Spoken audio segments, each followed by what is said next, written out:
Hi, I am Shalini Chaudhary. आइए अपनी class start करते हैं। लास्ट क्लास में हमने प्रैक्टिस सेट पेपर कल लगाया था जो हमारे मानवीय साधन और अमानवीय साधन पर बेस्ड था। उससे पहले हमने अपने जितने भी हमारे टॉपिक अब तक कंप्लीट हो चुके हैं उसका प्रैक्टिस सेट पेपर किया था। लास्ट क्लास में हमने मार्वेल मुंडल जी के परिवर्तन पढ़े थे जो कि क्या है, उसके चेंजेस ऑफ चेन है कि उसने 5 दिए थे जिनको चेंज करके ग्रास एंड कैंडल ने 3 कर दिया गया था। उसके बाद हमने आय के बजट और ये सब पढ़े थे। कौन कौन से हमने पढ़े थे एक बार देख लेते हैं। इसके बाद हमने पढ़ी थी आय। कौन सी आय होती है, यानी कि बजट। हम पढ़े थे मनी मैनेजमेंट। मनी मैनेजमेंट में क्या बताया था मैंने आपको कि किस तरीके से हम अपने जो है धन को व्यवस्थित रख सकते हैं, यानी कि कहाँ हम खर्च कर सकते हैं, कहाँ हम बचा सकते हैं। इसके बाद हमने परिवार के आय के साधन पढ़े थे। वेतन, मजदूरी, कार्य के अनुसार, समय के अनुसार, बोनस और आपका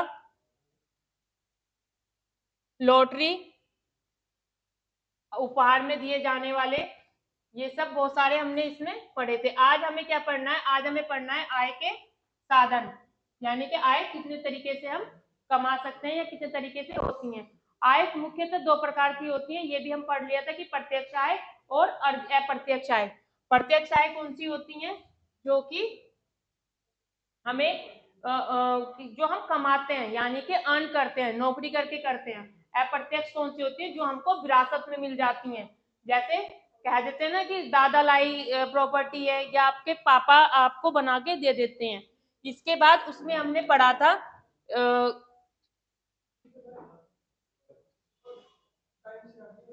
इसके बाद हमने उसमें पढ़ा था कि आय के साधन, आय के कितने साधन होते हैं, जैसे कि वेतन, मजदूरी, लाभ, बोनस, आपका ब्याज, किराया और लॉटरी, पेंशन।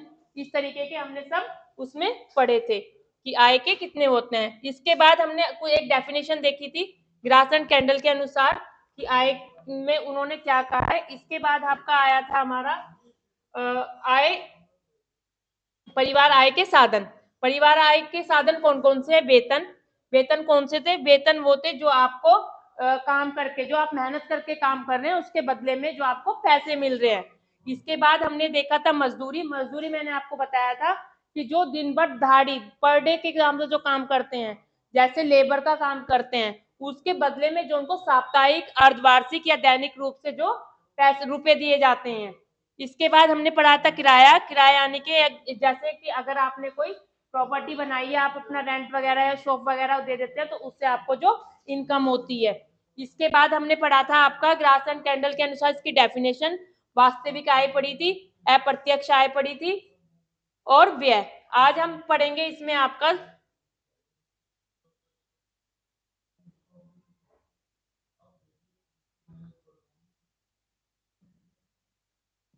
वास्तविक आय के 2 प्रकार।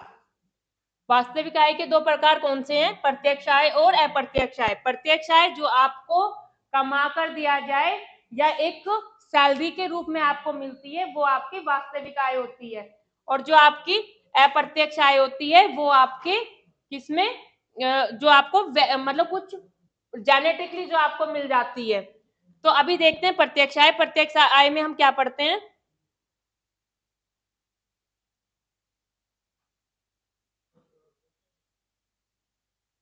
प्रत्यक्ष आय में है कि आय, प्रत्यक्ष आय से तात्पर्य है कि उस समस्त वस्तुओं एवं सेवाओं से जो कि परिवार को बिना मुद्रा के व्यय किए गए प्राप्त होती है।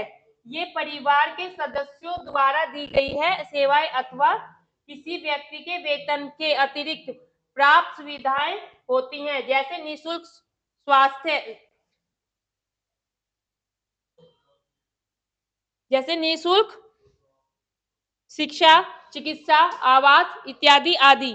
यानी कि आपको पॉकेट मनी जो मिलती है, लाइक फॉर एग्जांपल आप अपने घर में हैं, आपके पेरेंट्स आपको कुछ पैसे दे देते हैं एज ए पॉकेट मनी के, तो वो क्या है, वो आपकी अगर सैलरी आ रही है, आप कमा रहे हैं, उसके बाद भी आपके पेरेंट्स आपको खर्चा दे रहे हैं, तो वो आपकी प्रत्यक्ष आय है। जैसे क्योंकि आपके लिए तो फ्री हुआ ना वो, जो आपको पैसे दिए गए हैं, तो ये आपकी अप्रत्यक्ष आय है। जैसे सुविधाएं, इसमें सुविधा आपको दी जा रही है निःशुल्क। वो आपसे क्वेश्चन पूछ लेता है कि निःशुल्क शिक्षा कौन सी आय के अंतर्गत आती है, तो आपको आंसर देना होगा कि प्रत्यक्ष आय के अंतर्गत आती है। कौन कौन सी निःशुल्क सुविधाएं, शिक्षा, चिकित्सा, आवास इत्यादि आदि अप्रत्यक्ष आय में है। इसी प्रकार की आय के अंतर्गत उन वस्तुओं व सेवाओं को शामिल किया जाता है जिनमें मौद्रिक आय के माध्यम से प्राप्त किया जाता है। यह आय प्रत्यक्ष रूप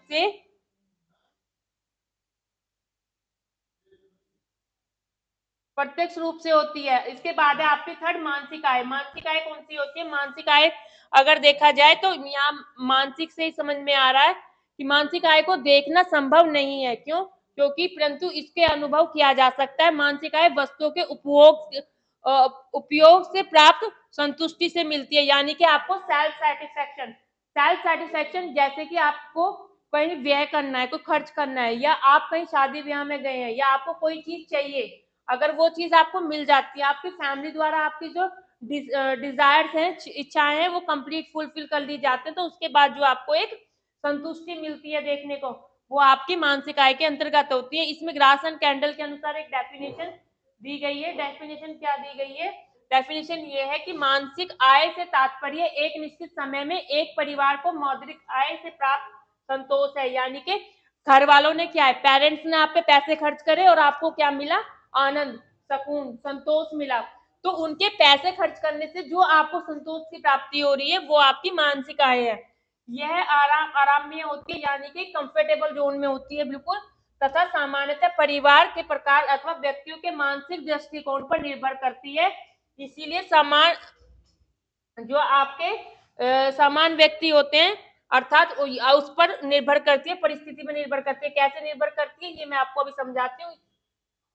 समान व्यक्ति समान परिस्थितियों के असमान मानसिक संतोष का प्रदर्शन करती है, यानी कि आपके जैसे इसका सबसे अच्छा एग्जांपल यही है। आपकी कोई डिजायर है, आप कुछ पाना चाहते हैं, सपोज करो कि आपको कोई वॉच अच्छी लगी, आपको वो वॉच खरीदनी है, बट आप अभी बेरोजगार हैं, आप कमा नहीं रहे हैं, तो आपको उसको लेने का मन है। आप अपनी इच्छा किसके सामने जाहिर करेंगे? अपने पेरेंट्स के सामने। वही वॉच अगर एट ए टाइम आपके पेरेंट्स पैसे खर्च करके, चाहे उनका बजट है या नहीं है, आपकी खुशी के लिए, आपकी प्यारी सी स्माइल के लिए वो वॉच आपको ला के गिफ्ट कर देते हैं, दे देते हैं, तो आपको कैसा फील होगा? बहुत अच्छा फील होगा। क्यों? क्योंकि वो आपको अच्छी लग रही थी, आपको चाहिए थी। तो आपको जो उस उनके द्वारा पैसे खर्च करके जो मानसिक वो मिला, संतोष मिला, सेटिस्फैक्शन मिला, वही आपकी मानसिक आय है। इसके बाद आते हैं व्यय में। व्यय क्या होता है? किसी भी चीज को खर्च करना। तो व्यय मौद्रिक आय की आवश्यकता अनुसार अथवा संतोष प्राप्ति करने हेतु प्रयोग में लाए जाने वाली अथवा खर्च करके संतुष्टि का अनुभव करना ही व्यय कहलाता है। अगर मैं सिंपल वर्ड में कहूं कि जो आप डेली म्यान या बजट बनाते, जो आप खर्च करते हैं, जितना टोटल आपका खर्च हुआ, वो आपकी व्यय कहलाती है। जैसे बजट आप बनाते हैं और उस बजट में आपने क्या रखते हैं? एक आपकी आय हो जाती है जो आप कमा के ला रहे हो, दूसरा जो आप खर्च कर रहे हो वो आपका व्यय हो जाती है, और उसके बाद जो आपका बचता है वो आपकी बचत हो जाती है। ये बचत कब होती है? जब आप किसी काम को बजट बना के करते हैं। तो व्यय क्या है हमारी? तीन प्रकार की होती है। कि कौन कौन सी?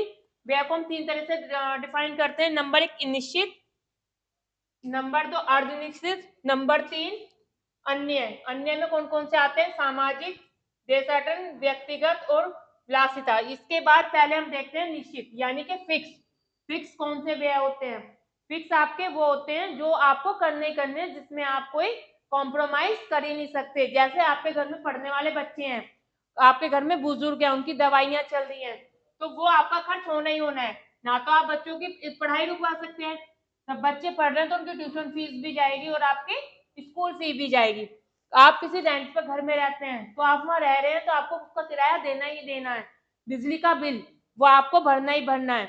आपके घर में आपके पेरेंट्स हैं, उनकी दवाई वगैरह चल रही है, मेडिसिन के, कोई बीमार है, तो उसको भी आप अवॉइड नहीं कर सकते, वो भी आपको करना ही करना है। इसके बाद आपके अर्धनिश्चित होते हैं, जिनका कोई क्राइटेरिया नहीं होता, मतलब कि अब आप उन पर बचा भी सकते हैं या जरूरत है तो खर्च कर भी सकते हैं, according to your mood and your choice. ठीक है। अन्य में आता है आपका सामाजिक। जैसे आपको किसी के यहाँ बर्थडे पार्टी में जाना है, मन नहीं है, बजट नहीं है, लेकिन उन्होंने आपको बुलाया है, तो एज ए सोसाइटी आपको जाना ही जाना है। अब जाना है तो खाली हाथ तो जाएंगे नहीं, तो कुछ लेके भी जाना है, गिफ्ट। तो ये आपका सामाजिकता में आ जाता है। जैसे देश ग्रीटिंग, इसमें आपको कहीं जाना है, अब आपका मन है कहीं तीर्थ यात्रा पे जाने का या कहीं घूमने जाने का। जैसे विंटर ब्रेक स्टार्ट हो रहे हैं तो सभी की भीड़ इधर उधर भागेगी, कोई कहीं जा रहा है कोई कहीं जा रहा है, तो वो सब घूमने में, हालांकि हमारी नेसेसरी नीड नहीं है, लेकिन हम क्या अपने कल्चर के लिए, दूसरे के दिखाने के लिए आलतू फालतू शौक हमने पाल रखे हैं। इसके बाद है व्यक्तिगत, पर्सनल। ये पर्सनल होते हैं, किसी आदमी के अपने खर्चे। अब जैसे आप सभी किसी का कुछ ना कुछ पर्सनलाइजेशन हो जाए, होता है कि उसको उस पर खर्च करनी है। तो मान लें किसी की फ्रेंड, आपको अपने फ्रेंड पे खर्च करने हैं, किसी के पेरेंट्स, किसी के बच्चे, या खुद पे खर्च करने हैं। जैसे खास करके अगर इसमें देखा जाए फीमेल है तो फीमेल की बात करेंगे। फीमेल है, फीमेल को क्या है, उसको ब्यूटी पार्लर जाना है, तो उसको जो ब्यूटी पार्लर पे अपने ब्यूटिशियन पे अपने मेकअप पे जो वो खर्च कर रही है वो उसका व्यक्तिगत व्यय है। वो किसी का मतलब उसका लोड तो नहीं है ना, उसमें कोई कंपैक्शन बाउंडेशन या कोई प्रेशर तो नहीं है कि नहीं तुमको जाना ही जाना है। उसका पर्सनल चॉइस है कि उसको कुछ खरीद कर लाना है, कोई अच्छी ड्रेस खरीदनी है। इसके बाद है विरासता। विरासता यानी कि जो आपको आपके पेरेंट्स से मिल जाती है। पेरेंट्स से इन द सेंस, जैसे हमारे यहाँ हम लोग सभी हिंदू फैमिली में बिलोंग करते हैं और इंडियन कल्चर में है, तो इंडियन कल्चर में हमारे यहाँ अभी भी क्या ट्रेडिशनल चला आ रहा है कि जो पापा का है वो बेटे का है, तो बेटे को क्या है, बच्चे को क्या है, जो पिताजी की प्रॉपर्टी है वो विरासत में मिल जाती है। हमारे पिताजी को उनके हमारे दादाजी से मिली है, तो वही ट्रेडिशनल चला आ रहा है। इसके बाद इसको आगे देखते हैं। परिवार द्वारा अपनी आय को विभिन्न आवश्यकताओं की पूर्ति करने के लिए प्रयोग में लाने वाला व्यय, यानी कि धन। धन जो होता है आपका, जो आपकी इनकम है, टोटल इनकम है, लाने वाला व्यय कहलाता है। पूर्ति के लिए क्या लाएंगे, मुद्रा या धन। नेक्स्ट इसमें देखते हैं आगे। अर्धनिश्चित में यही बताया गया है कि जिसमें परिवर्तन किया जा सके वो व्यय कहलाता है। जैसे सस्ते कपड़े आदि, आपको मैंने बताया था कि अर्धनिश्चित समझाया था कि हम अपनी जरूरत के हिसाब से उसको चेंज कर सकते हैं। जैसे कहाँ बचा सकते हैं, कपड़े, कपड़ों पे बचा सकते हैं, आपके घर कोई अतिथि आया है उसके खाने पे बचा सकते हैं, या कहीं घूमने जाना है उस पे बचा सकते हैं, मनोरंजन पे बचा सकते हैं। कैसे कि आपने कपड़े एक बार बनवा लिए, एक दो फंक्शन में वही पहन लिए। ऐसे 10 जोड़ी कपड़े, किसी को शौक होता है कि वो हर पार्टी में दिखाने के लिए, ये फालतू के खर्चे होते हैं कि हमें अपने पड़ोसी का, अच्छा ये वाला तो मैंने उस शादी में पहना था, अच्छा उन सलमान टी ने देख लिया था, फिर वो यही कहेंगी कि इसके पास तो यही कपड़े हैं, लास्ट फंक्शन में भी इसने पहना था, तो उस चक्कर में हम क्या करते हैं, अपना एक्सपेंस बढ़ा देते हैं, दूसरे खरीद लेते हैं। तो हम यहाँ कपड़ों पे बचा सकते हैं। अतिथि, हमारे घर कोई आया तो हम क्या है कि बस दाल रोटी तो हम रोज खाते हैं, चलो आज अच्छे रेस्टोरेंट में चलते हैं, 5 स्टार में चल जाते हैं, इसको शाही पनीर दाल मखनी तड़के वाली खिलाते हैं, जबकि हम अपने घर में जो हम खा रहे हैं वही सेम अच्छे से सर्व करके अच्छे से दोबारा से तड़का वड़का लगा के उसको दे सकते हैं। मनोरंजन, मनोरंजन में जैसे कि आप वीकली मूवी देखने जाते हैं, कोई भी पिक्चर रिलीज हुई और आप चले गए, तो ऐसा इसमें हम अपने कर सकते हैं। 15 दिन में भी जा सकते हैं, हम मंथ एंड पे भी जा सकते हैं, अकॉर्डिंग टू हमारे बजट या हमारी इनकम ये खर्च कर सकते हैं। अन्य व्यय मैंने आपको समझाया कि इसके अंतर्गत सामाजिक, व्यक्तिगत, विलासितापूर्ण देन करना आदि आते हैं। वो कौन कौन से होते हैं वो अभी मैं आपको समझा चुकी हूँ। आगे देखते हैं इसमें व्यय को प्रभावित करने वाले कारक कौन कौन से होते हैं। नंबर 1, पारिवारिक आय। पारिवारिक आय होती है आपकी जो आप अपने परिवार में जितने भी सदस्य हैं, सपोज करो मेरी फैमिली में 4 सदस्य हैं, मेरा बेटा, मेरे ससुर, मेरे हस्बैंड, जेठ, कोई भी आप लगा सकते हैं, 4 लोगों की इनकम आ रही है, तो जो टोटल इनकम होती है, कहीं कहीं फीमेल्स बोथ वर्किंग होते हैं, मेल एंड फीमेल, तो वो टोटल आय, तो हमें देखना है कि हमारे परिवार की आय कितनी है, उसके हिसाब से हमारी इनकम के हिसाब से फिर हम अपने परिवार की जरूरतें देखनी है, बजट बनाना है कि कितनी किसको किसकी नीड है, उसके हिसाब से हमें खर्च करना है। दूसरा पॉइंट है पारिवारिक आकार। आकार यानी कि फैमिली, सिंगल फैमिली या ज्वाइंट फैमिली।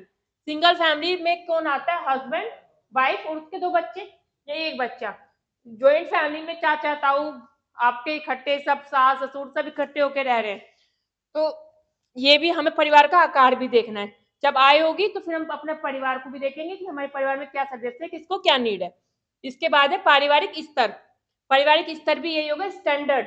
जैसे कि हम किसी अच्छी सोसाइटी में रह रहे हैं तो क्या करते हैं आजकल, हम अपनी आय को देख के नहीं चलते, पड़ोस वाले घर को देख के चलते हैं कि अच्छा उसके यहाँ आज आलू मटर पनीर बना है तो हम क्या है, हम शाही पनीर बनाएंगे या हम कुछ और बनाएंगे। उसके घर लग्जरी कार आई है तो हम उससे भी बड़ी वाली कार खरीद के लेके आएंगे।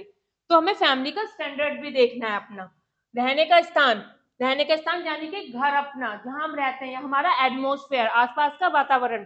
हम एक अच्छी अगर सोसाइटी में बिलोंग करते हैं, अच्छी सोसाइटी में रहते हैं, तो उस हिसाब से हमें अपना रहन सहन भी देखना होता है।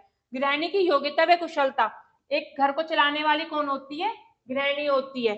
अगर हस्बैंड बाहर से कमा के ला रहे हैं, लाके वो किसे देते हैं? घर में गृहिणी को देते हैं। कोई जरूरी नहीं है कि अपनी वाइफ को दे, मदर भी हो सकती है, सिस्टर भी हो सकती है, वाइफ भी हो सकती है, लेकिन है तो गृहिणी ना। तो वो गृहिणी पे डिपेंड करता है कि वो अपनी उस जो बाहर से इनकम आ रहे हैं, जो आय हो रही है, उसको किस तरीके से सजो के रखती है और वो किस तरीके से उसको खर्च करती है। तो अपनी वो खर्च और बजट इस तरीके से बनाती है कि सबकी जरूरतें पूरी हो जाएं और किसी से उधार भी ना मांगना पड़े। इसके बाद है धार्मिक व सामाजिक परंपराएं। कुछ हमारी धार्मिक सामाजिक परंपराएं हैं जो कि हमारे इंडियन कल्चर में चली आ रही है, जैसे लड़कियों के यहाँ बायना देना, ठीक, या फिर आपके जैसे होली दिवाली है या कोई फेस्टिवल है तो उस पर आपका है कि हाँ हमें तो भाई इसमें नया सामान खरीदना है, लाना है, नए कपड़े पहनने, एक्सेट्रा। इसके बाद है आपका परिवार में बच्चों के बड़े सदस्यों की संख्या। आपके परिवार में बच्चे बड़े कितने हैं, वो बच्चे व बड़े कितने हैं ये देखना, क्योंकि अगर परिवार में बच्चे हैं और बड़े भी हैं तो उनकी संख्या देख के उनकी जरूरतों के अकॉर्डिंग ही तो आप अपना जो है बजट बनाएंगे, अपनी आय को डिवाइड करेंगे। कुछ अन्य कारक भी हैं जैसे कि गरीबी, जैसे गरीबी, शिक्षा का स्तर और अंधविश्वास भी प्रभावित होते हैं। अब कैसे प्रभावित होते हैं?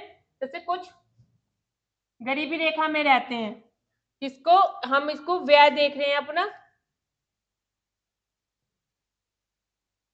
व्यय को प्रभावित करने वाले कारक देख रहे हैं। तो इसमें गरीबी, जैसे कुछ लोग हैं जो गरीबी रेखा के पॉवर्टी लाइन के नीचे रहते हैं, तो वो लोग क्या है, वो भी तो अपने व्यय, उसके भी तो जो व्यय खर्च है वो उसको कहीं ना कहीं प्रभावित करेगा। क्यों? उसके पास उसका भी तो मन करता है ना अच्छा खाने का, अच्छा पहनने का, अच्छे घर में रहने का, अच्छे वातावरण में रहने, लेकिन उसकी क्या आय तो नहीं है, उसके पास खर्च करने के लिए पैसे नहीं है, तो वो कैसे व्यय करेगा? तो गरीबी या शिक्षा का स्तर, या आपकी जो एजुकेशन, अगर गरीब घर का बच्चा है वो पढ़ नहीं पा रहा है तो उसकी क्या, उसमें शिक्षा का जो स्टैंडर्ड है वो डाउन हो जाएगा।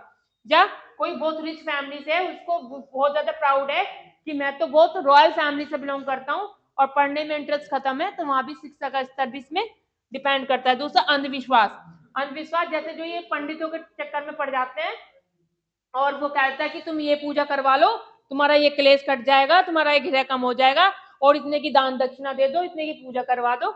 ये सब इस तरीके का अंधविश्वास, ये भी आपका कहीं ना कहीं व्यय के स्तर को प्रभावित करता है। इसके बाद आपका आता है बजट। बजट हम कल नई क्लास में देखेंगे, मोस्ट इंपोर्टेंट टॉपिक है आपका बजट, कि बजट के अंदर हम क्या पढ़ेंगे, कौन कौन से बजट बनाते हैं, कैसे बजट करके हम उसको बजट के प्रकार पढ़ेंगे, बजट को पढ़ेंगे और कैसे हम उसको संतुलन कर सकते हैं, कौन सा बजट अच्छा होता है, जैसे आदर्श बजट, घाटे का बजट, इस तरह के बजट होते हैं, ये हम कल की क्लास में पढ़ेंगे। Thank you so very much.